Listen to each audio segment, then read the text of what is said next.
All right, listeners, are you ready for this? Back again for another deep dive. This time it's Match Week 11 in the Premier League. And let me tell you, it did not disappoint. Oh, absolutely not. No way. This one had it all. Drama, upsets, those moments of brilliance that just leave you speechless. Totally. By the end of this, you'll be totally in the know. All the big moments, how it all shakes out for the league, the whole 9 yards. It's been a week where things have really shifted. The standings look different, and that could have a ripple effect on who's going to be in the running for the title, who gets into Europe next season. The stakes are high. Okay, so let's paint that big picture for everyone, starting with the league table. Yeah. Right now, Liverpool are looking pretty comfy at the top, right? They stretched their lead out to a solid 5 points. Yeah, they end up with 28 points, which puts a decent bit of daylight between them and everyone else trying to catch up. And a lot of that comes down to, well, their tactics, wouldn't you say? I mean, Yeah. Arne Slot, their manager, he's got them playing this high-pressing system, and it's really working for them. Oh, it's incredibly effective. Think about it. They basically swarm the other team. That second possession is lost. Force mistakes. Win the ball back way up the pitch, which just feeds right into their attack, and we know how dangerous they are. So I get it, it's working, but break down this high press a bit more for us. Not all of us are tactical geniuses here. All right, so imagine, right, a pack of wolves, they're hunting. That's kind of what Liverpool's high press is like. Relentless, aggressive, they just close down every bit of space. The other team barely has time to think, let alone make a play. Okay, that's a fantastic analogy. I get it. Now, no wonder teams are having such a tough time against them. Right. And their win, 2-0 over Aston Villa, that was a textbook example. Yeah, Darwin Núñez, he's on fire. Another goal for him. His 22nd in the Premier League. And of course, Mo Salah got to get on the score sheet too. Of course he did. That's goal number 10 for him in the league this season. And let's not forget those 11 assists across all competitions. The guy is a machine. What's really incredible, though, right, is his consistency. I mean, 221 goals in 366 appearances for Liverpool. Just think about that for a second. Yeah, those numbers are insane. Yeah. He's considered one of the best in the world for a reason. But while Liverpool were busy, cementing their spot at the top, Manchester City, the reigning champs, they hit a bit of a snag. Lost 2-1 to Brighton, and no one saw that coming. Shocker, right? That result really throws things open in terms of the title race. Remember, before this match, they were only 2 points behind Liverpool. Now it's 5. Makes you wonder, are we seeing some cracks in their armor? Could this be the season their dominance finally ends? It definitely adds a whole other layer to the title race, that's for sure. And it wasn't just City who faced an upset this week. AFC Bournemouth, they pulled off a massive win, 2-1 against Manchester United. Talk about David and Goliath. Absolutely. They really capitalized on Manchester United's mistakes at the back. Clinical finishing, took their chances, and boom, the win was theirs. Just goes to show you, in this league, on any given day. Anyone can beat anyone. That's why we love it. Exactly. Unpredictable. That's the Premier League for you. And on that note, we saw another result that raised some eyebrows. Newcastle United, they keep this impressive run going, beat Arsenal 1-0. And this wasn't just luck. They were defensively solid, organized, just frustrated Arsenal the whole match.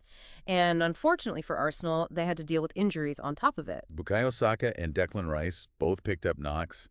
That's a tough break for them. It is. Losing players like that is a huge blow, especially with such a packed schedule coming up. Depth in the squad is going to be crucial. Speaking of teams who are a joy to watch, can we talk about Tottenham? 4-1 against Aston Villa. What an offensive clinic that was. They were relentless, weren't they? Their movement off the ball, it was exceptional, always creating these overloads in attack. Aston Villa just couldn't handle it, like a masterclass in how to dismantle a defense. It was a goal fest for sure. But let's not forget, Fulham's 2-1 win over Brentford. That one had some serious drama, didn't it? Oh, did it ever. Down to the wire. And Harry Wilson comes off the bench for Fulham, scores 2 goals in stoppage time. Can you believe it? Talk about a super sub. Those goals, they were massive for Fulham. Really showed what an impact he can have on a game. Definitely. And it just proves a single player can change the whole course of a match. He came on determined, and when it mattered most, he delivered. All right, so we've talked about the big shifts in the table, but Match Week 11, it also gave us a glimpse into some tactical trends that are starting to emerge. Like we said, this high-pressing style, it's definitely gaining traction. Yep. It's high risk, high reward, but when it's done right, devastating. And we're seeing other teams, like Tottenham even, using elements of it in their game. Adds a whole new layer to the tactical battles we're seeing. It's definitely making for some intense, exciting football. So far, we've focused on the big picture, the standout results, but let's zoom in on some individual performances that really stood out. Absolutely. Apart from the brilliance we've already talked about, Mo Salah, Harry Wilson's heroics, there are a few others who deserve a shout out. For sure. Let's get into those next. You won't want to miss this. Thinking about those standout performances, gotta mention Kieran Trippier, Newcastle's defender. He was immense against Oh, Arsenal. yeah, totally. That clean sheet, that was his doing as much as anyone else's. He was a wall back there. Key interceptions, tackles, perfectly positioned the whole time. He really shut down anything Arsenal tried to create. Just brilliant defending. And thinking about Arsenal, those injuries, Saka and Rice, that's got to be a major worry for them, right? Especially with title hopes and all. Yeah, massive setback. Both those guys are crucial to how Arsenal play. Saka, he's the creative spark, takes on defenders, makes those chances. Everything flows through him in attack. And what about Rice? What's the impact of losing him in midfield? Rice, he's like the engine in there.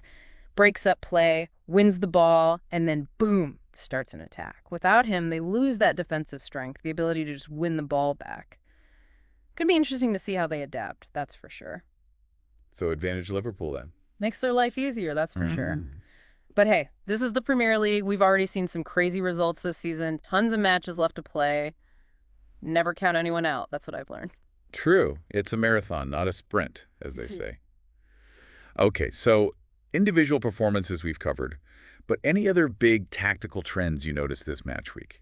Anything besides that high press we talked about? You know what I saw a lot of? Teams going for those quick transitions, counter-attacking football, that kind of thing. Give us an example. What are you thinking of? Tottenham, the way they played against Aston Villa, classic example.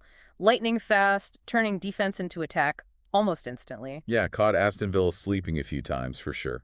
Exactly. That speed, that efficiency going forward, more and more teams are doing it now. It's really effective, especially if you can find those spaces when the other team's pushing up. Got to exploit those gaps. That's the key. All right, we've talked a lot about the top teams, but let's shift gears for a second. What about the other end of the table, the relegation battle? Who's in trouble, and do they have any shot at staying up? Well, right now, it's not looking good for Sheffield United, Burnley, and Luton Town. They're in the drop zone. Sheffield United, they're really struggling. Only 5 points so far. 5 points. That's rough. This early in the season, what's going wrong for them? Goals or lack thereof, they're not scoring enough, and at the back, they're leaking goals left and right. So can they turn it around? What do you think? Honestly, it's a long shot. They need to fix that defense, and fast. And they got to start putting the ball in the back of the net consistently. If they don't, they're in big trouble. Yeah, every point matters in this league, especially when you're fighting to avoid relegation. You know, it's crazy. After this match week, it just hits you again how unpredictable the Premier League is. Bournemouth beating Manchester United. Who saw that coming? That's what's so great about it, right? Full of surprises, keeps you on the edge of your seat. Anyone can beat anyone any given day. Keeps things interesting, that's for sure. Keeps us coming back for more. Get ready for part 3, everyone. We'll be looking ahead, talking about the long-term impact of this match week, what storylines to watch out for as the season goes on.